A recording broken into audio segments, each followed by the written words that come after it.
আজ হচ্ছে গিয়ে সানডে, সকালের ব্রেকফাস্টটা করে নিলাম। আর আজ সকাল সকাল স্নান করে নিয়েছিলাম, কারণ আজ আমি পিসি বাড়ি যাব, ওখানে ইনভিটেশন আছে। তো এই ড্রেসটা আজ আমি সিলেক্ট করেছিলাম, আর এটা পুরো নতুন, একদিনও আমি পরিনি। আর রেডি হয়ে বেরিয়ে পড়েছিলাম আমি আর মা।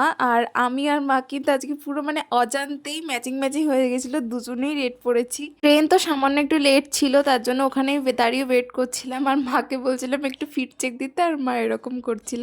আর আমিও বলেছিলাম আমারটা একটু ধরতে, বাট আমি জানি না, কারণ আমার একটু লজ্জা লাগছিল তখন, তাই আমি আর বেশি কিছু করিনি। বেসিক্যালি আজ হচ্ছে কি আমার পিসির মেয়ের মানে বোনের বার্থডে, তো সেই উপলক্ষেই আজকে খাওয়া দাওয়ার আয়োজন করা হয়েছিল, সেজন্যই আমরা যাচ্ছিলাম।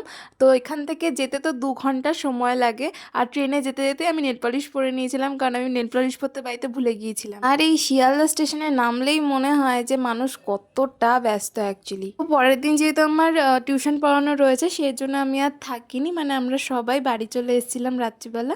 দুপুরবেলা খাবার নিমন্ত্রণ ছিল, সন্ধ্যাবেলা ওখান থেকে বেরিয়ে পড়েছিলাম। বাড়ি ফিরতে ফিরতে প্রায় রাত হয়ে গিয়েছিল। ওখান থেকেই খাবার পাঠিয়ে দিয়েছিল, সেটা দিয়েই রাতের ডিনারটা করলাম। সো আজ আসি, টাটা।